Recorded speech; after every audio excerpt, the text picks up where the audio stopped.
ప్రధాని మోడీపై సీఎం రేవంత్ చేసిన వ్యాఖ్యలను బీజేపీ నేతలు వక్రీకరిస్తున్నారని మండిపడ్డారు. టీపీసీసీ చీఫ్ మహేష్ కుమార్ గౌడ్ 1994లో ప్రధాని మోడీ కుటుంబం ఓబీసీల్లోకి మారిందని, అది అందరికీ తెలిసిన వాస్తవమని స్పష్టం చేశారు.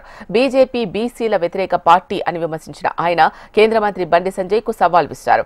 11 ఏళ్లుగా అధికారంలో ఉన్న బీజేపీ బీసీలకు ఏం చేసిందో లెక్కలతో సహా వివరించాలి అన్నారు. రాహుల్ గాంధీ కులం ఏంటని అడుగుతున్న బండి సంజయ్ కేంద్రంతో ఒప్పించి కులగణన చేయిస్తే రాహుల్ కులం ఏంటో తెలుస్తుందని అన్నారు మహేష్ కుమార్ గౌడ్.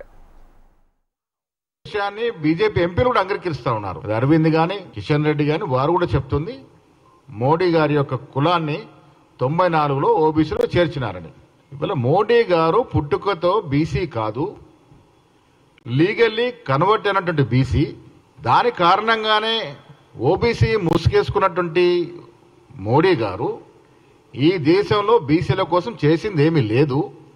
రేవంత్ రెడ్డి గారు అన్న మాటల్ని నానా హైరానా గురై దాన్ని రకరకాలుగా మాట్లాడుతూ ఒక పెద్ద అంశంగా మార్చే ప్రయత్నం బీజేపీ నాయకులు చేస్తా ఉన్నారు. ప్రధానమంత్రి గారిని అడుగుతా ఉన్నాను, బీజేపీ కేంద్రంలో ఉన్నటువంటి ప్రభుత్వం ఓబీసీల కోసం ఈ 11 ఏళ్లుగా ఏం కార్యక్రమాలు చేసింది? నిజంగా మీరు ఇన్ని మాటలు మాట్లాడుతున్న మీరు బీసీల పట్ల మీకెంతైనా చిత్తశుద్ధి ప్రేమ ఉంటే జరగబోయే సెన్సస్ లో కులాన్ని చేర్చండి. రాహుల్ గాంధీదే కులము, రాజీవ్ గాంధీదే కులము. ఇవాళ రాహుల్ గాంధీ గారి తాత గురించి బట్టెబాజీ మాటలు మాట్లాడుతా ఉన్నారు బీజేపీ ఎంపీలు. చరిత్ర తెలుసుకొని మాట్లాడాలి. త్యాగధనుల కుటుంబం.